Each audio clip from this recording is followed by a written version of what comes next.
Wet grinder வாங்குறோம் இல்லையா, வாங்கினதுக்கப்புறம் அந்த வெட் கிரைண்டரை எப்படி ஃபஸ்ட்டு யூஸ் பண்ணி எடுத்தோடனே நம்ம இட்லி மாவு அதில் அரைக்கவே கூடாது. அதுக்கு முன்னாடி சில ப்ராசஸ்லாம் இருக்குது. அதெல்லாம் பண்ணிவிட்டு அதுக்கப்புறம் தான் நம்ம ரெகுலராக இட்லி மாவு அரைக்கணும். அதை பற்றி தான் இந்த வீடியோவில் நம்ம பார்க்க போகிறோம். பார்க்கலாமா?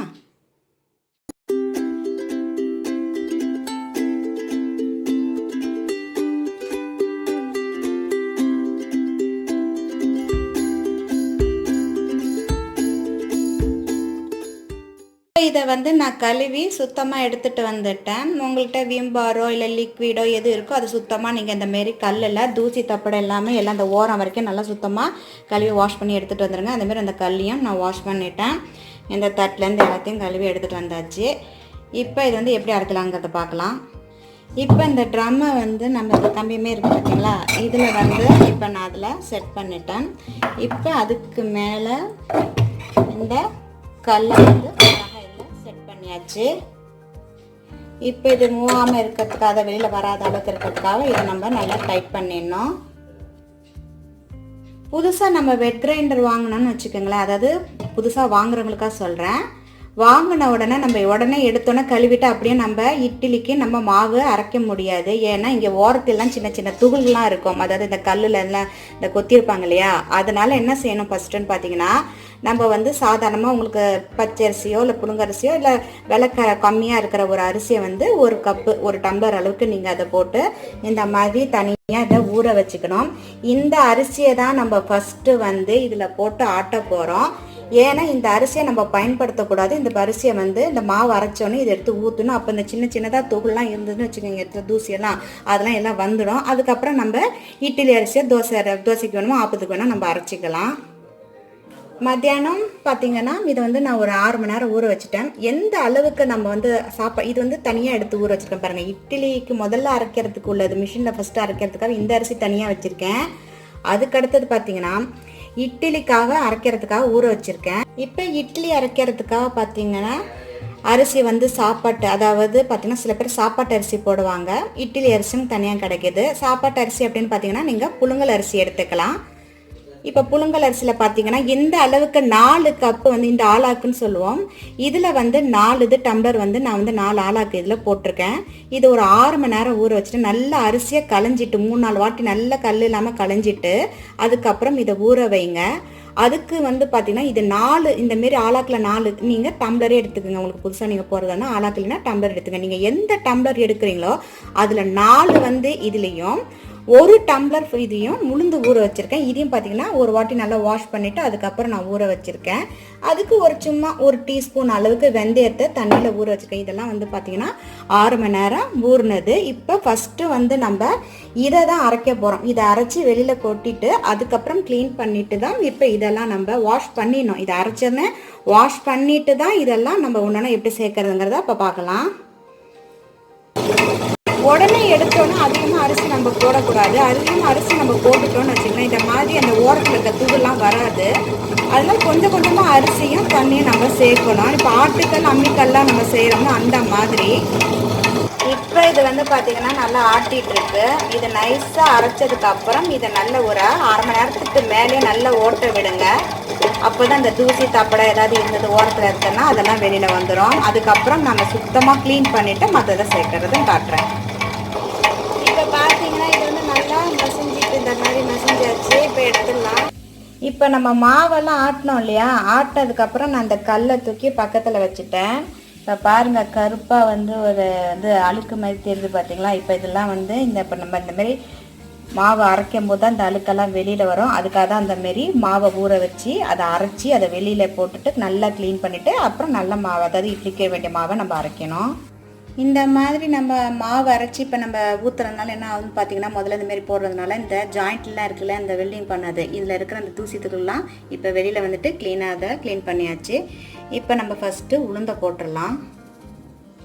உளுந்து அரைக்கும் போது பார்த்தீங்கன்னா ஃபஸ்ட்டு இது ஆன் பண்ணிடணும். அப்படியே உளுந்தை நம்ம போடக்கூடாது, கொஞ்சம் கொஞ்சமாக உளுந்தை சேர்க்கணும்.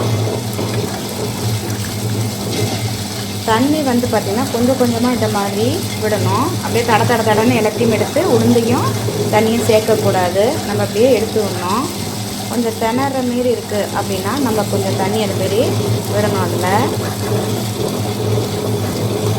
ஏன்னா தண்ணியை கொஞ்சம் கொஞ்சமாக தான் அதுமாரி சேர்த்து நம்ம அரைக்கணும். அப்போ தான் உளுந்து நல்லா மசியும். இப்போ நான் உளுந்து போட்டுட்டேன். தண்ணி அதிகமாக ஊற்றாமல் கொஞ்சம் கொஞ்சமாக தான் தெளித்து தான் மாவு அரைக்கணும். அப்போ தான் அது நல்லா புசு புசுன்னு வரும். இந்த இதில் நான் வெந்தயம் வச்சுருக்கேன் இல்லையா தண்ணி, அதை இதெல்லாம் இப்போ நான் சேர்க்குறேன். அதை இப்போ சேர்த்து இது நல்லா அரையட்டும். இப்போ பார்த்தீங்கன்னா நல்லா மைய அரைஞ்சிடுச்சு பாருங்கள். அந்த பாருங்கள் நல்லாவே பேஸ்ட்டு மாரி ஆகிட்டு நான் கொஞ்சம் கொஞ்சமாக தண்ணி சேர்த்து தான் இதை நல்லா மாவை அரைச்சிட்டேன். இப்போ இதை நிறுத்திட்டு அடுத்தது நம்ம அரிசியை சேர்த்துடலாம். இப்போ நம்ம மாவை இந்தமாரி உளுந்து எடுக்கும்போது பார்த்திங்கன்னா சின்னதாக நம்ம கரண்டி விட்டு கொஞ்சம் கொஞ்சமாக எடுத்து நம்ம எடுத்துக்கலாம். அந்த கரண்டி பார்த்திங்களா, அந்த மாதிரி மாவை உளுந்த ஓட விட்டு நம்ம கைப்படாமே இப்படியே எடுக்கலாம். நான் குவான்டிட்டி ரொம்ப கம்மியாக போட்டுட்டேன், அதனால் இப்படி இருக்குது. உங்களுக்கு காட்டுறதுக்காக ஐடியாக்காக நான் காட்டுறேன். இப்படியே நம்ம உளுந்த எடுத்து இதில் ட்ரான்ஸ்ஃபர் பண்ணிக்கலாம். இப்போ மாவெல்லாம் நான் அதுலேருந்து எடுத்துட்டேன். இப்போ நான் அதில் அரிசியை சேர்க்க போகிறேன். கொஞ்சம் கொஞ்சமாக அரிசியை நம்ம அதில் சேர்க்குறோம். கொஞ்சம் திணற மாரி இருந்தது அப்படின்னு பார்த்தீங்கன்னா நீங்கள் கொஞ்சோண்டு தண்ணி அதில் சேர்த்துக்கலாம், கொஞ்சம் கொஞ்சமாக விட்டு.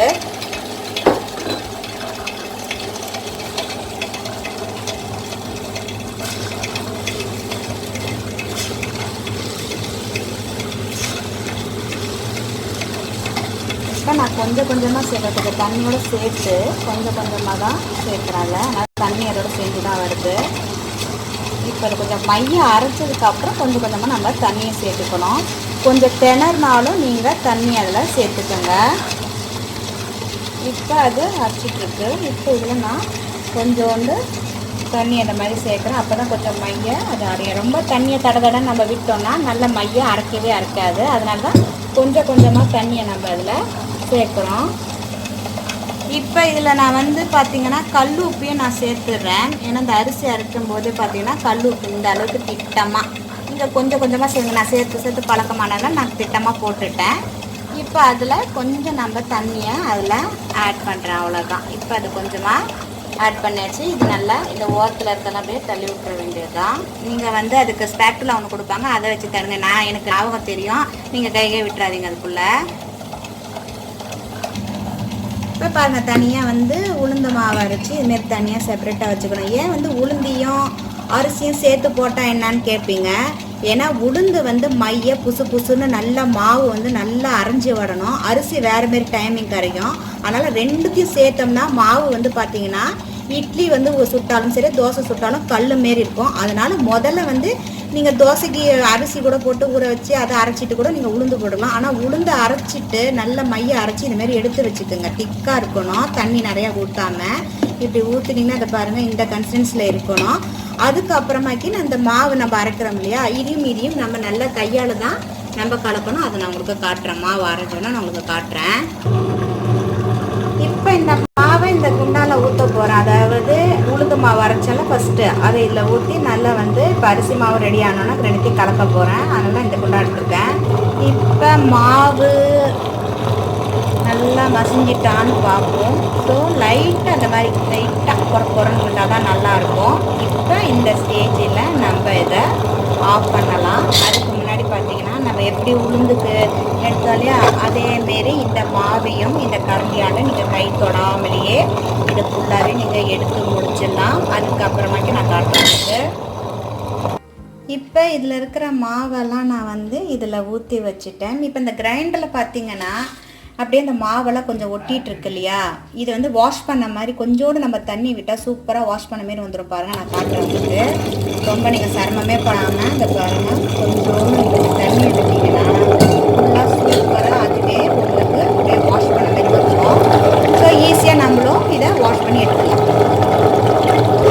இப்போ பார்த்தீங்கன்னா நம்ம வாஷ் பண்ணி நல்லா அழகாக அதுவே வாஷ் பண்ண மாதிரி வந்துடுச்சு. இப்போ அதை நிறுத்திட்டு அவ்வளோதான். இந்த ஓரத்தில் ஒட்டிகிட்டு இருக்க இந்த மாவு, இந்த கல்லில் ஒட்டிகிட்டு இருக்க மாவு எல்லாமே பாருங்கள் அடியில் இந்த தண்ணியை இப்போ நம்ம இதில் ஊற்ற போகிறோம். இப்போ ஊற்றிட்டு நல்லா நம்ம பீட் பண்ணணும். அதை ஊற்றுனதுக்கப்புறம் காட்டுறேன் பாருங்கள், ஃபுல்லாகவே கழுவுன மாதிரி இருக்குது. இப்போ நீங்கள் இது ஈஸியாக இந்த கிரைண்டரை இந்த இருக்குது பாருங்கள், இந்த ட்ரம்மை நம்ம ஈஸியாக இப்போ கழுவிடலாம். இப்போ நான் ஃபுல்லாகவே இந்த வெட் கிரைண்டரை சுத்தமாக கழுவியாச்சு. இப்போ இதுவே இப்படியே நம்ம வைக்காமல் இதை எப்பயுமே சரி இந்த மாதிரி கவுத்து வச்சுக்கிட்டிங்கன்னா தண்ணியில் அடியில் ஃபில்டர் ஆகி அது நல்லா காஞ்சி போயிடும். வெயிலில் கொண்டு போய் கொஞ்சம் நேரம் வச்சாலும் நல்லது. இது நம்ம கழுவிட்டோம்னா சுத்தமாக இருக்கும். இப்போ எல்லாத்தையும் இந்த இடத்துல க்ளீன் பண்ணணும். இப்போ இந்த மாவை நான் கையை விட்டு நல்லா பீட் பண்ணி உங்களுக்கு காட்டுறேன். நல்லா ஒரு 10 நிமிஷம் நல்லா இதை பீட் பண்ணுங்கள்.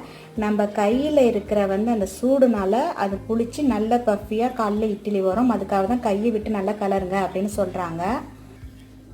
இப்போ கையை விட்டு நல்லா இப்போ நான் காட்டுறேன் பார்த்தீங்கன்னா, இந்த மாதிரி நல்லா பீட் பண்ணி நல்லா ஒரு 10 நிமிஷம் நல்லா அடித்து நீங்கள் பீட் பண்ணிவிட்டு அப்படியே வச்சுருங்க. காலையில் நீங்கள் இட்லி அதை சுட்டுக்கலாம். இப்போ மாவில் பார்த்தீங்கன்னா கொஞ்சம் சின்னதாக அப்படியே பார்த்தீங்கன்னா வந்திருக்கும், பபிள்ஸ் வந்திருக்கும். இப்போ இதை நான் மூடி வச்சுட்டு காலையில் உங்களுக்கு அதை காட்டுறேன். இப்போ காலையில் அந்த நைட்டு அரைச்சி வச்சுருந்தேன் இட்லி மாவு, அது எப்படி இருக்குது அப்படின்னு சொல்லிட்டு இப்போ பார்க்கலாம். பாருங்கள், நல்லா பஃபியாக மேலே வந்திருக்கு மாவு, பபுள்ஸும் இருக்குது. இப்போ இதை நல்லா கலந்து விட்டு, அதாவது மேலோட்டமாக எடுக்காமல் அடியிலேருந்து நல்லா கலந்து எடுக்கணும் மாவை இட்லிக்கு சுடும்போது. அதனால் நல்லா மிக்ஸ் பண்ணிக்கோங்க அதை. இப்போ அதுக்கு இட்லி தட்டெல்லாம் நான் எடுத்துகிட்டு வச்சுருக்கேன். இப்போ இட்லி தட்டில் ஊற்றுறதுக்கு முன்னாடி நம்ம எண்ணெயை தடவிட்டு தான் இட்லி ஊற்றணும். அப்போ தான் இட்லி ஒட்டாமல் வரும் அது. இப்போ தேவையான அளவுக்கு நம்ம இட்லியில் இந்த மாதிரி ஊற்றிக்குங்க. ஊற்றிட்டு நல்லா இதை இந்த மாதிரி தடவிக்கணும். எல்லா தட்டுலையும் எல்லா குழிலையும் இந்த மாதிரி தடவிட்டு அதுக்கப்புறம் இப்போ நம்ம இட்லியை ஊற்ற போகிறோம். இப்போ தேவையான அளவுக்கு மாவு எடுத்து இந்த அளவுக்கு, ரொம்ப இல்லாமல் கொஞ்சம் திட்டமாக இந்த அளவுக்கு வச்சிங்கன்னா கொஞ்சம் பஃபியாக வரும். ஃபுல்லாக மேலே இருக்கு நிரப்ப வேண்டாம். இந்த அளவுக்கு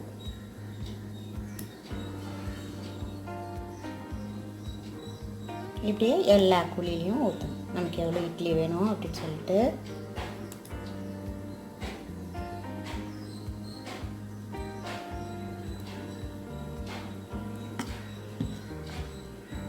அவ்வளோதான் ஊற்றி. இப்போ இதை வைக்க வேண்டியது. இப்போ 3 தட்டுலேயும் நான் அதை ஊற்றிட்டேன். இப்போ அதை குக்கரில், அதாவது இட்லி பாத்திரத்தில் இப்போ வைக்கணும். இட்லி பாத்திரத்தில் வைக்கிறதுக்கு முன்னாடி பார்த்திங்கன்னா தேவையான அளவுக்கு தண்ணி ஊற்றி முதல்ல இந்த மாதிரி பானையில் தண்ணி ஒரு 2 கிளாஸ் நீங்கள் ஊற்றிக்குங்க. அதுக்கு திட்டமாக உங்களோடது எப்படி இருக்கோ அந்த அளவுக்கு தகுந்த மாதிரி. கீழே அடிமட்டம் இருக்குது பாருங்கள், 3 இது வைக்கிறதுக்கு முன்னாடி இருக்குது பார்த்திங்களா. இது மேல் தட்டு வச்சுருவேன். அடுத்தது அந்த 3ஆவது தட்டுக்கு கீழே இருக்கிறதுல நான் தண்ணி ஊற்றி வச்சுருக்கேன். இப்போ இது நல்லா கொதிச்சதுக்கப்புறம் தான் இட்லி வச்சதான் சட்டுன்னு வெந்துடும், சாஃப்டாகவும் இருக்கும். இப்போ இட்லி தட்டு வச்சு காட்டுறேன். இருக்கிறதுலையே சின்ன தட்டு எடுத்து கீழே வச்சுட்டு இப்போ வெந்துட்டுறதில் அதில் வச்சாச்சு. அடுத்த தட்டையும் பொறுமையாக இப்போ இந்த குழியாக தெரியுதுல, ஓட்டையாக தெரியுதுல, அதுக்கிட்ட இந்த போர்ஷன்ஸ் இந்த எடுத்து வச்சுருக்கேன் பார்த்தீங்களா. இந்த போர்ஷன்ஸ் அதில் மாரி வைக்கணும்.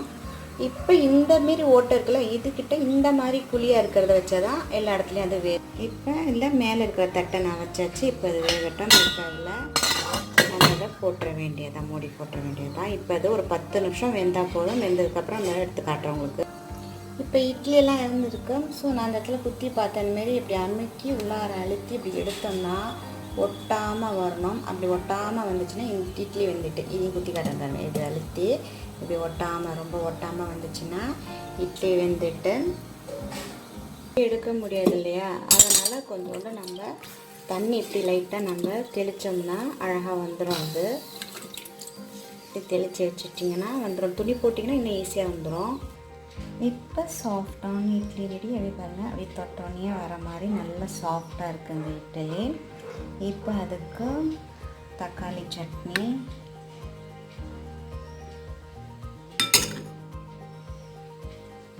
எடுத்து தொட்டு சாப்பிட வேண்டியதுதான்.